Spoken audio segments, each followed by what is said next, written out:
Part 2. Seeing Chris actually dare to yell at her, Megan's eyes went wild with rage. I just gave birth and you're already screaming at me? Are you trying to kick me to the curb now that you have a kid? Why do you think I want a son? It's all for you.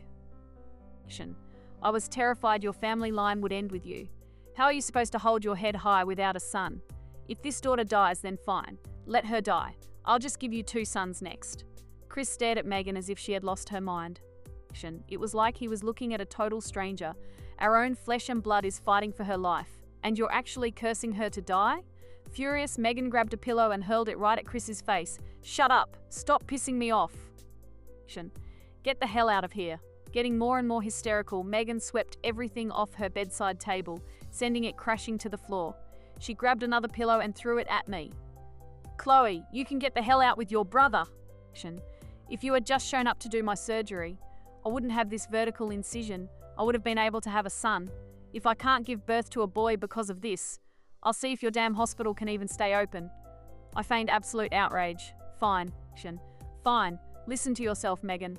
Ever since you got pregnant, haven't I pulled every string to make your prenatal care at this hospital as smooth as possible, to avoid any gossip or conflicts of interest? I even personally begged Dr. Evans, the chief of obstetrics and the most experienced surgeon we have, to oversee your care. And now, because of a life-saving incision, you're pointing fingers at me? You just gave birth, so I won't argue with you. But don't expect to see me in here for the next few days. The moment the words left my mouth, I spun on my heel and walked out with quick, purposeful strides. I was genuinely terrified that if I walked any slower, Megan would hear me bursting into laughter. She had initiated the fallout, which was exactly what I wanted. I had been looking for an excuse to distance myself from her anyway. Right now, she was desperate to find someone to blame, and I was her ideal scapegoat. I wasn't the one who did the surgery. I wasn't the one who made the incision, yet she was trying to pin all the post-op blame on me. The next time she tried to pick a fight, I would have the perfect defense, using Megan's own words as my shield. I resolved not to step foot in her hospital room again. Whenever my mother brought up Megan, subtly complaining that I was no longer helping care for her, I just let it go in one ear and out the other. I had zero intention of wading back into that muddy water. Word around the ward was that every time the nurses did their rounds, Megan would make passive-aggressive complaints about her vertical incision. Why are other moms walking around just days after surgery? But it's been a week and I still can't walk normally. It's all because your doctors ruined me with this vertical cut. Why is my milk supply so low? Did that vertical incision block my milk ducts? The doctors explained the medical facts to her multiple times, but she refused to listen to a single word. Finally, it was my mother who couldn't take Megan's unreasonable tantrums anymore. Right in front of the nursing staff, she snapped at her loudly. The baby is still in the NICU. She hasn't had a single drop of milk since she was born. What do you need a massive milk supply for anyway? Megan's face flushed beet red from humiliation, and only then did she finally shut her mouth. It was true, in all the time since she gave birth, Megan hadn't shown a single ounce of concern for her little niece, who was still under strict observation because of Megan's sheer stubbornness. That baby had suffered immense trauma the moment she entered the world. Whenever Megan mentioned the child who was fighting to survive, she would just dismissively call her a money loser. She's only been alive for a few days, and she's already costing our family a fortune.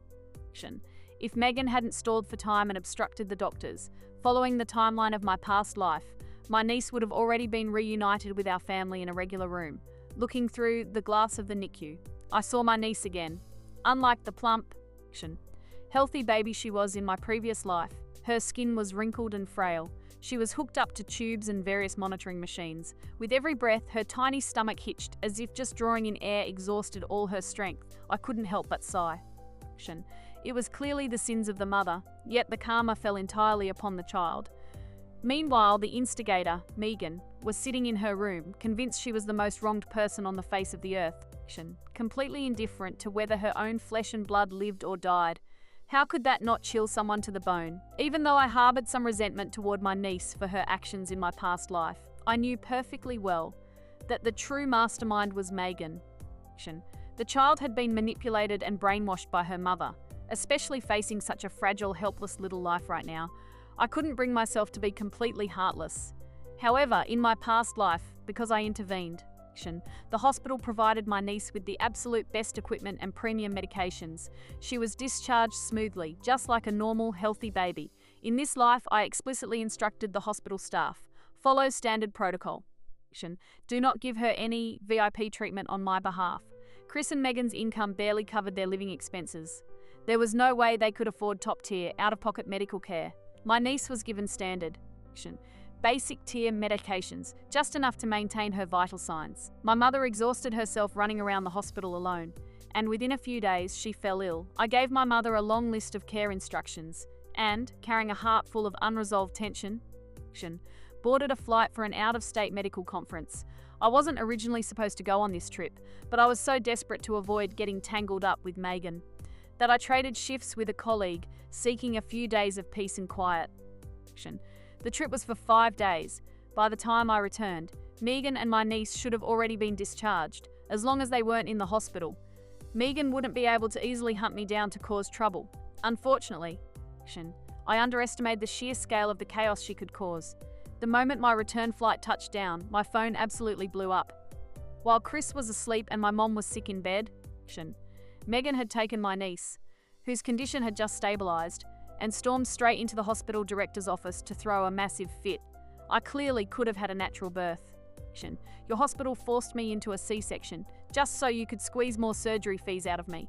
Fine, a C-section is one thing, but go ask around outside.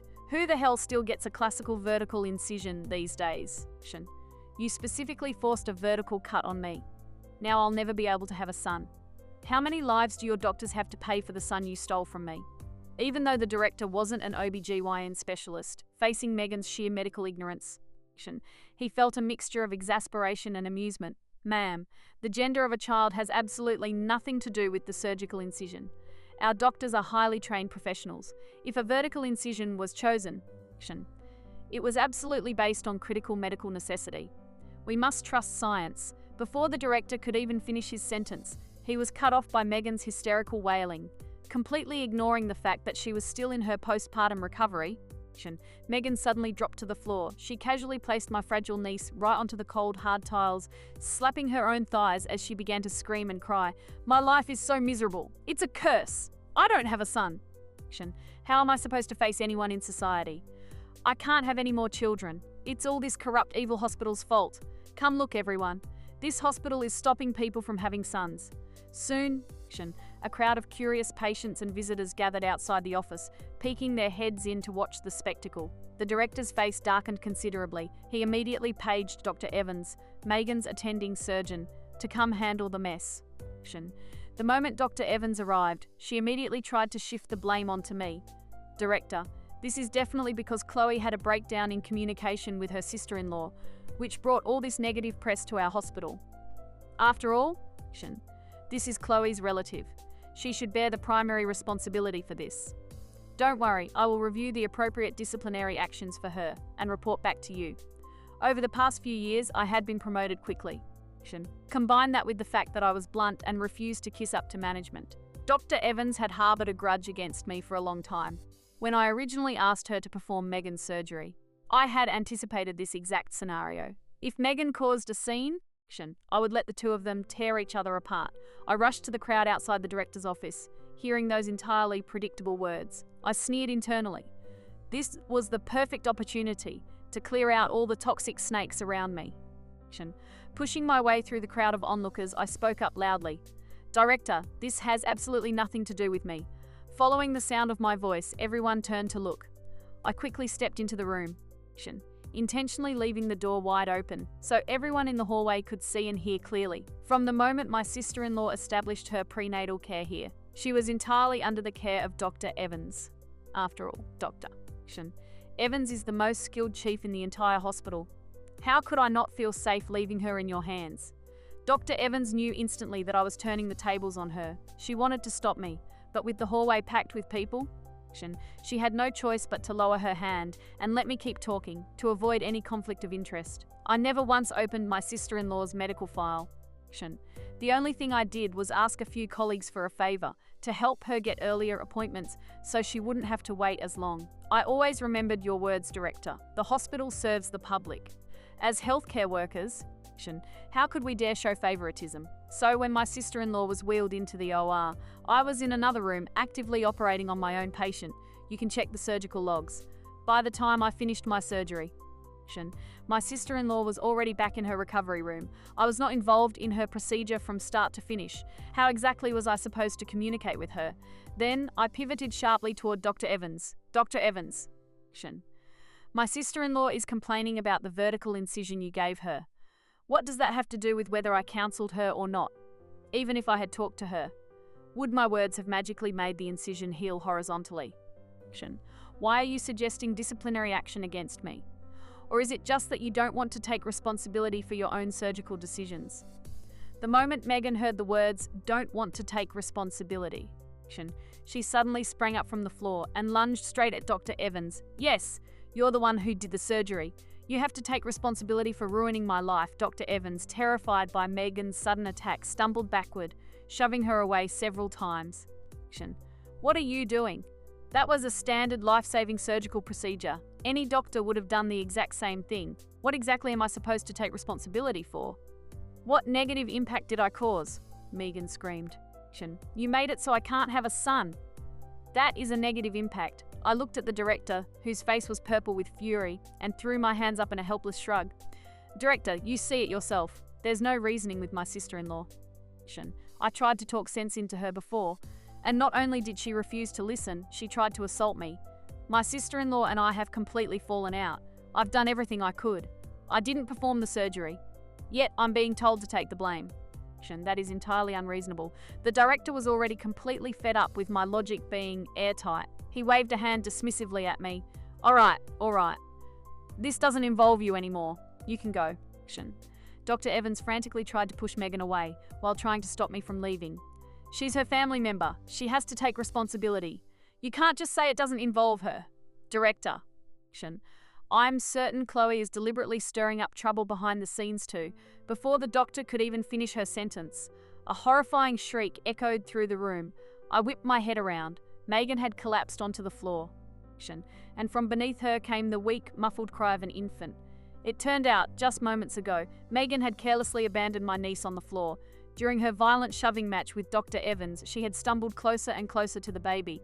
Just a second ago, in a panic, Dr. Evans had shoved Megan hard. Megan, who was only days out from major abdominal surgery, was still in pain and lacked physical strength.